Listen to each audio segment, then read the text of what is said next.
Pada Matius 3 ayat 13-17, kita semua diceritakan tentang bagaimana Tuhan Yesus dibaptis. Siapakah yang membaptis Tuhan Yesus?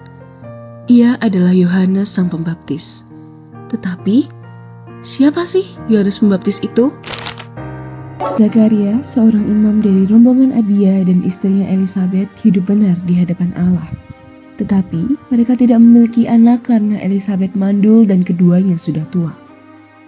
Saat Zakaria bertugas di Bait Suci, malaikat Gabriel menampakkan diri dan menyampaikan bahwa doanya dikabulkan.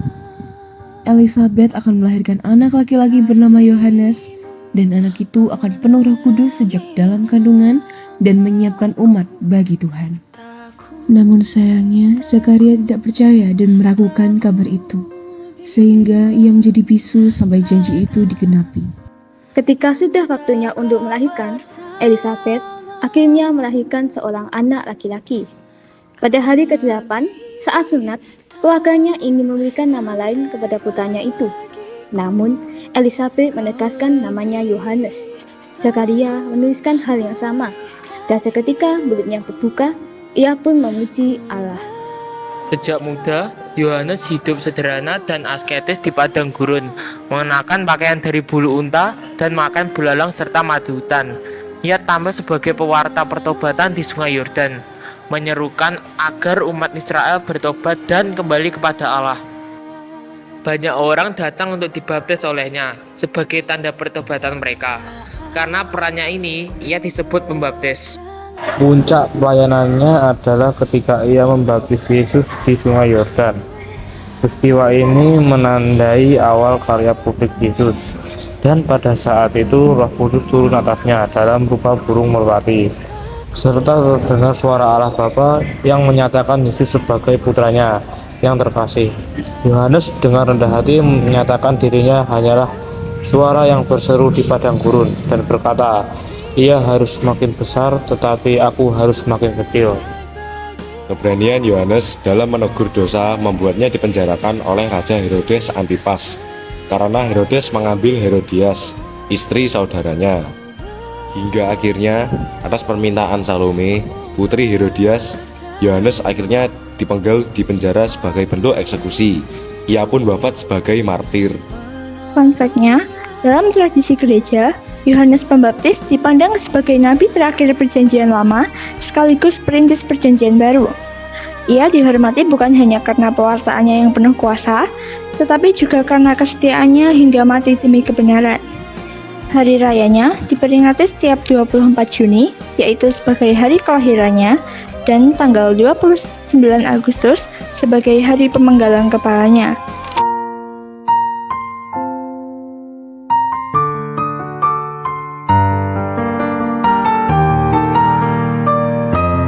Pada tanggal 7 Januari 1844 di Lourdes, Prancis, lahirlah Bernadette.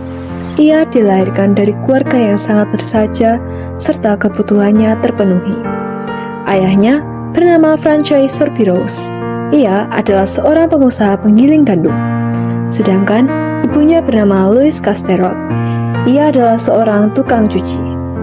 Namun, pada suatu ketika, ayahnya mengalami bangkrut sehingga mereka jatuh miskin dan harus tinggal di rumah bekas penjara. Rumah tersebut sangat lembab dan juga tidak nyaman. Walaupun begitu, keluarga mereka tetap saling hidup menyayangi. Sejak bayi, kesehatan Bernadette kurang baik. Ia menderita sakit kolera dan juga asma yang menyiksanya sepanjang hidupnya. Bukannya mengeluh, Bernadette justru mempersembahkan semua penderitaannya bagi Tuhan.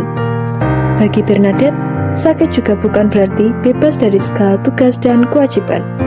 Ia tetap harus membantu ibunya mengasuh kelima adiknya. Suatu hari, pada tanggal 11 Februari 1858, ia bersama adiknya dan juga seorang temannya sedang mencari kayu bakar di padang. Mereka mencari kayu bakar hingga berada di bawah bukit, tepatnya di sebelah gua besar Massabile di tepi sungai Gif dekat kota Lourdes.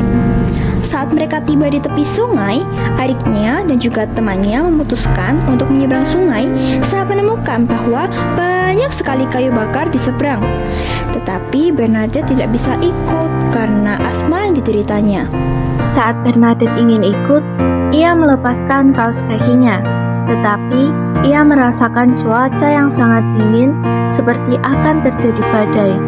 Tapi saat Bernadette melihat ke sekeliling, pohon-pohon dan dedaunan tampak diam, tidak tertiup angin sama sekali.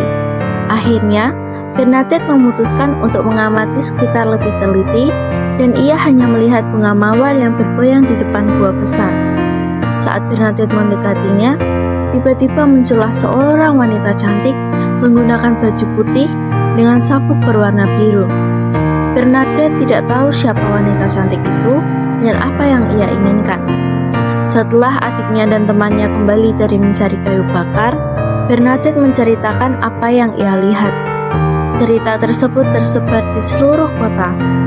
Setelah peristiwa penampakan itu, Bernadette semakin banyak menderita, baik karena kecurigaan orang-orang yang tidak mau percaya, perhatian berlebihan dari mereka yang percaya, serta ancaman dari penguasa setempat. Semuanya itu ditanggungnya dengan tabah dan sabar. Bunda Maria menampakkan diri kepadanya sebanyak 18 kali. Pada tanggal 25 Maret 1858, pada penampakannya yang ke-16, Bunda Maria mengungkapkan siapa dirinya.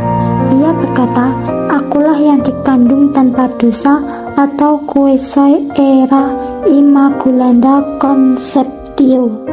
Pada usia 22 tahun, Bernadette menggabungkan diri dengan suster-suster Caritas di Nevers, Prancis. 13 tahun lamanya, ia tinggal di biara dan sebagian besar dari waktu tersebut dihabiskannya di tempat tidur karena sakit yang dideritanya. Bernadette seorang yang sangat rendah hati, lebih dari apapun ia tidak ingin dipuji. Suatu ketika, seorang suster bertanya kepadanya, "Bernadette, kenapa engkau tidak menggunakan air suci di gua Massabielle untuk menyembuhkanmu?" Bernadette menjawab, "Air tersebut tidak diperuntukkan untuk aku, melainkan untuk umat-umat yang lain." Setelah perjuangannya yang begitu panjang, saat ia berada di biara, akhirnya Bernadette wafat pada tanggal 16 April 1879 dalam usia 35 tahun karena penyakit tuberkulosis. Sebelum Bernadette meninggal, ia berkata, "Tuhan, doakanlah aku." Pada tahun 1909, sehubungan dengan diajukannya permohonan beatifikasi, makam Bernadette kemudian digali dan jenazah diangkat dari dalam tanah. Uskup Gaud dari Nevers bersama dengan para wakil dan pejabat gereja serta semua orang yang hadir merasa takjub saat melihat jenazah Bernadette yang tampak persis sama seperti pada hari ia meninggal. Tubuhnya utuh sempurna, tak tercium bau busuk. Tak didapati tanda-tanda kerusakan pada tubuh mungil yang terbaring dalam peti jenazah tersebut. Pada tanggal 14 Juni 1925, Paus Pius XI memaklumkan Bernadette Soubirous sebagai beata. Lalu pada tahun 1933, ia dikanonisasi oleh Pius XI. Jenazah Santa Bernadette sampai saat ini masih utuh. Jenazahnya disemayamkan di The Marian Shrine, Nevertborgen, France.